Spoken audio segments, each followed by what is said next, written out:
Welcome to the podcast, Amazing Tales from Off and On Connecticut's Beaten Path, and I'm your host, Mike Allen. Well, if you've ever had the misfortune to live through a disaster, you know it sticks with you forever. Such is the case with the nearly 40-year-old event in Bridgeport, where an apartment building that was under construction had a cataclysmic failure. It resulted in tons of concrete slab flooring collapsing onto 28 construction workers, killing all of them. Well, here to share his memories of that unbelievable time in Bridgeport's history is the man who was mayor at the time, the Honorable Thomas Bucci. Tom, as he prefers to be called, is currently a partner at the Bridgeport law firm of Willinger, and Bucci. He's going to be along in just a moment with his sobering recollections of that event. This week's trivia question: robots don't have parents per se, but this Connecticut man is considered the father of robots. Who is he? Well, stick around after the main program for the answer, because then you'll know the topic for next week's show.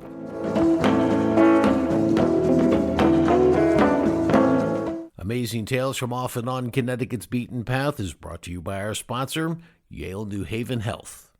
When people need the best quality health care, there's a reason they turn to Yale New Haven Health. In 1826, Yale New Haven Hospital became Connecticut's very first hospital. They were the first hospital in the U.S. to use chemotherapy. Yale New Haven was the first to introduce insulin pumps for diabetic patients, and they introduced the world's first intensive care unit for newborns.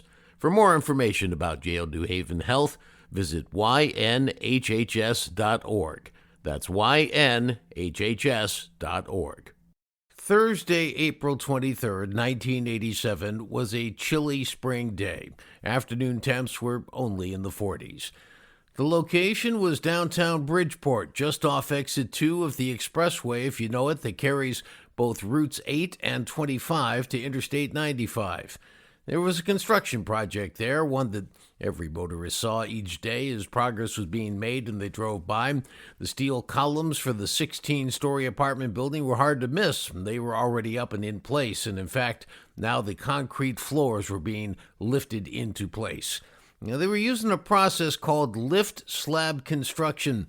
Completely finished and cured concrete floors were hauled into place by gigantic machinery, lifting them up to connect to the steel columns.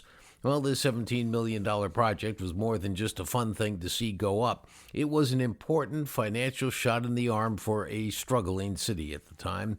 Bridgeport had been one of the more prominent industrial centers on the East Coast, but those days, frankly, were over, and a lot of outside investment in the city had dried up. And that made the L'Ambiance Plaza project all the more important. It was a step toward turning the city around. Well, alas, the building would never be completed. It collapsed in one of the biggest disasters experienced in the state of Connecticut, and certainly the biggest one that ever hit Bridgeport. 28 construction workers would be trapped in the concrete rubble which fell upon them. None of them would survive. I was an active journalist back at that time, and it was the latest in a series of unspeakable disasters to hit Connecticut during the 1980s, and it just seemed like the state was getting more than its fair share. Well, here today to relive what it was like to manage this situation is the Honorable Thomas Bucci. He was the man who was the mayor of Bridgeport at that time. He prefers, though, to just be called Tom. So, Tom, when I think back on my years in journalism in Connecticut, I was there for 10 years and had some pretty incredible stories that I covered that were not too dissimilar from what we're going to talk about today, like the collapse of the Hartford Civic Center roof, the collapse of the I-95 Mianus River Bridge in Greenwich. But the one we're here to talk about today is the L'Ambiance Plaza site in Bridgeport. And you were mayor at the time, and let's start off this way. It was Thursday, April 23rd, 1987, just after lunchtime, the 1 o'clock hour. What were you doing? How did you hear about this? To put it in context, the day before was an annual event called Secretary's Day at the time.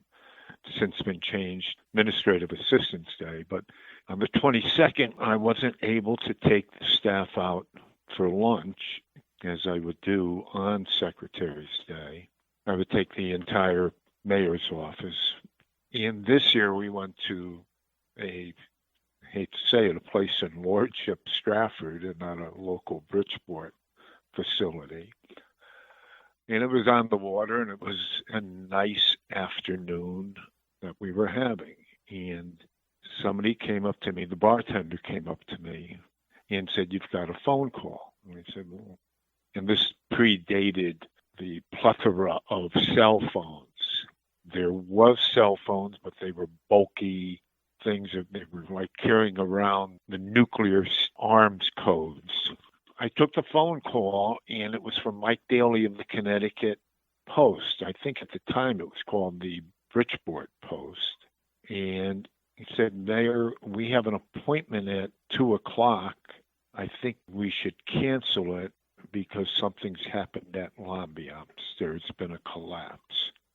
And so when I heard a collapse, I thought, well, maybe there was a partial collapse, a floor collapsed, or just couldn't picture what he meant by that. But I went to the group. I said, "We got to get back. Something's happening at L'Ambiance. We've got to see what's going on." We piled into the mayor's car. Sergeant Savino from the Bridgeport Police Department was with us, and he put on the police radio, and there was a lot of chatter going on. Get to L'Ambiance and code something at L'Ambiance. So we're on I-95 coming to the Route 25 connector. And when you get on the connector, you would see L'Ambiance, and L'Ambiance would be going up. Well, when we got to the connector, there was no L'Ambiance there. We dropped everybody off at City Hall, which was just up the road from L'Ambiance. And I proceeded to L'Ambiance with Sergeant Savino, and we parked the vehicle, and we got to the site, and it was just total destruction. The first thing I saw was Bishop Curtis was tending to one of the workers on the site. He was proceeding to wipe blood off the individual's forehead. And it was just a sight of devastation, as if a missile had landed and just destroyed L'Ambiance. And the situation we encountered, there were just so many people on the site, and you couldn't fault them as much because word went out to other construction sites in the area, and these were union workers on the site. Other sites are shut down, and their workers rushed to the site to provide assistance to do a search and rescue for their fellow laborers.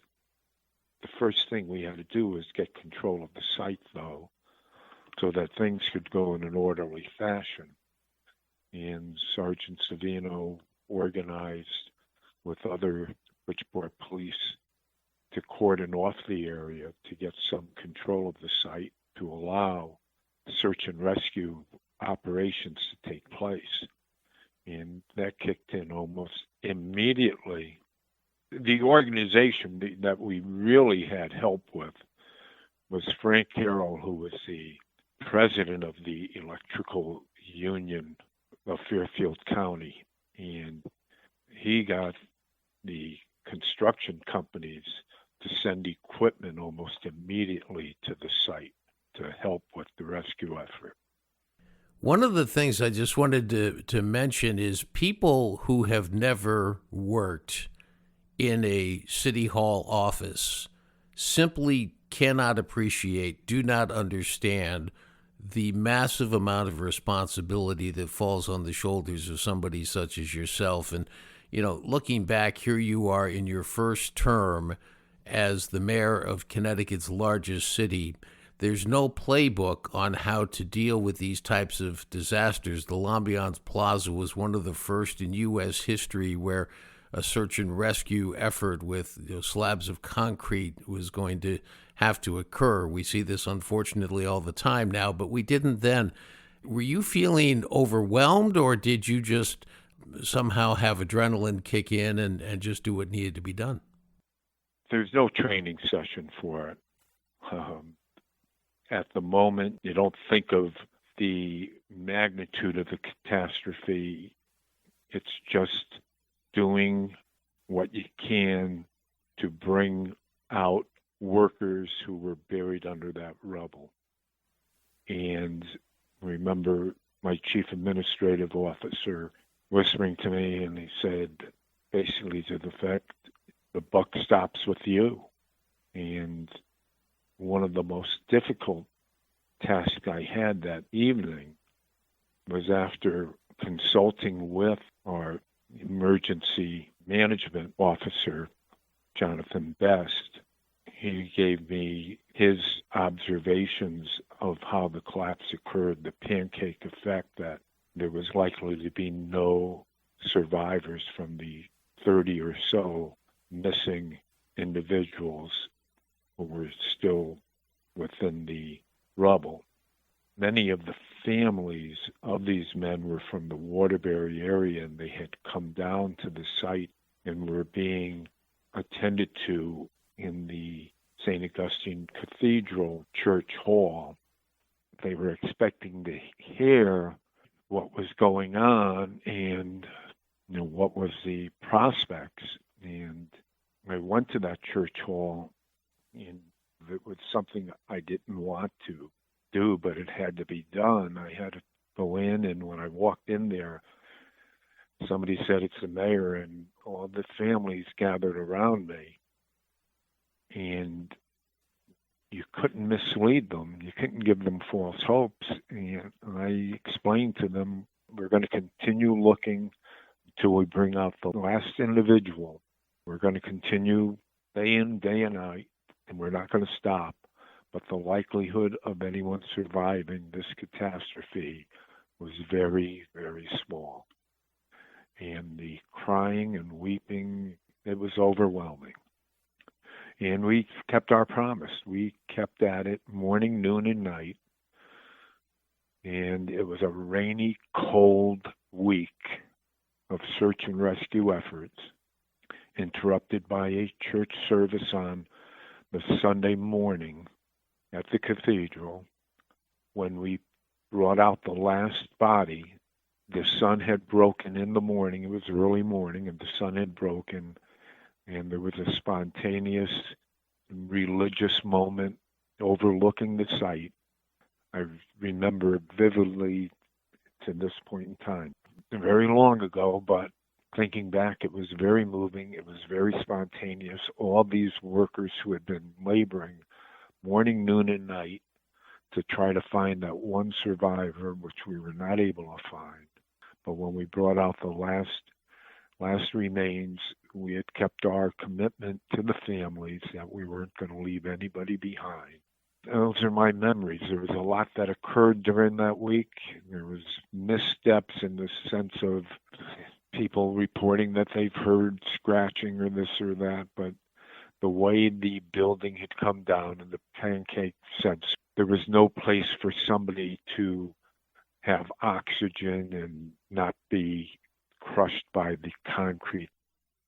I'm just wondering, after you've gone through something like this, Tom, which is just beyond words, and then months later, this brand new agency, 16 years old, called OSHA, comes out with a devastating report. I trust you were briefed on it before the public dissemination.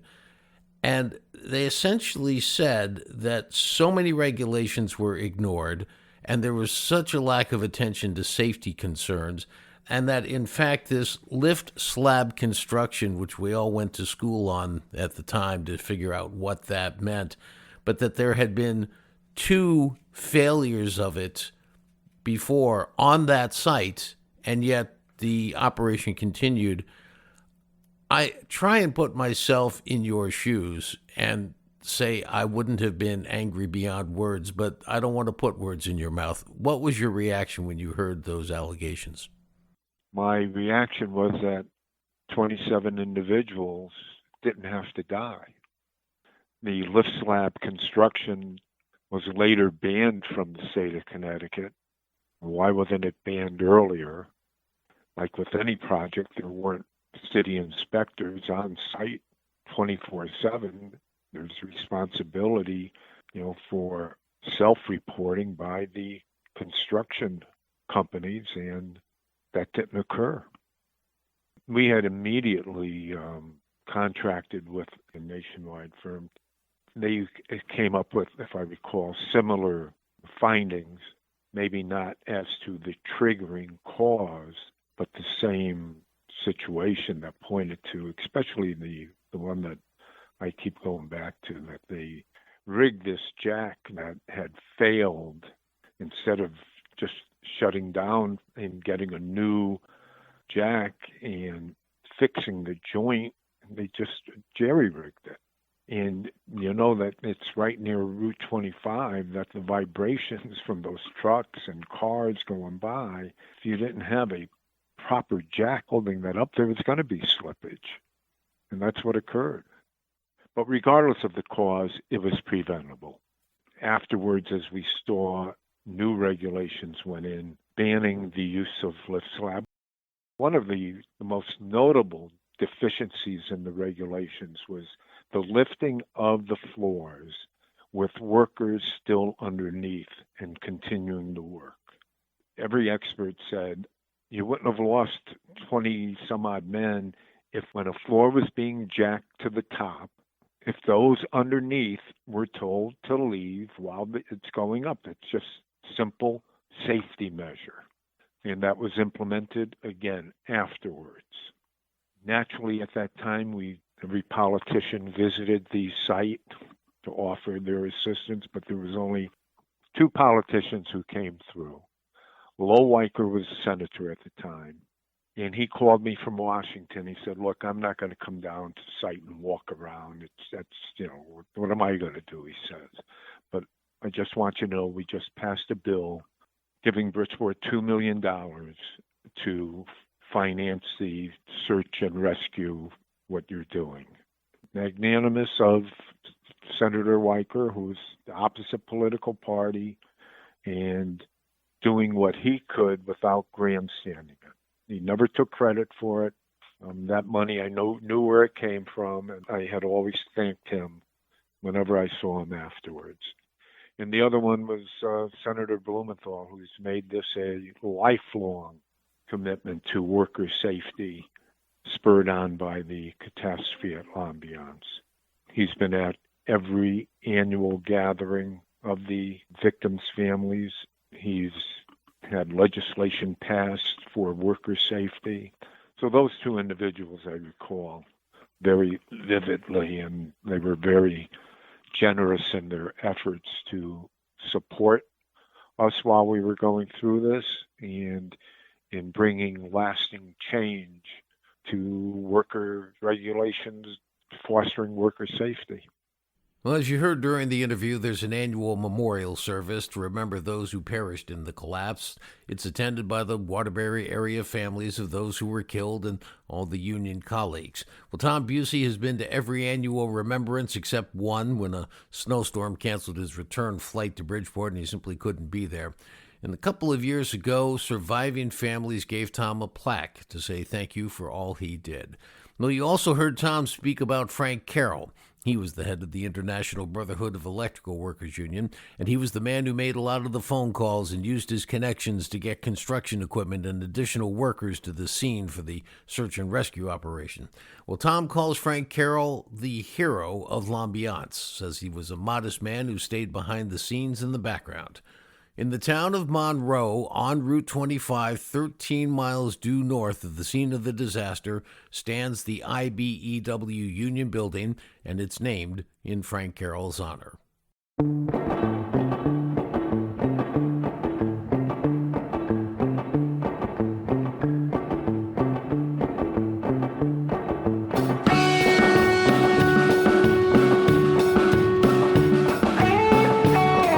Well, that wraps up this episode of Amazing Tales from Off and On Connecticut's Beaten Path. There is a building at the site where the L'Ambiance collapse occurred, appropriately a residential structure like L'Ambiance was supposed to be. It's called Renaissance Plaza. I want to thank our guest for today's program, Tom Bucci, former mayor of the city of Bridgeport, the man who saw that city through those dark hours following the collapse of L'Ambiance. The answer to this week's trivia question. The question was, robots don't have parents per se, but this Connecticut man is still considered the father of robots. And who is he?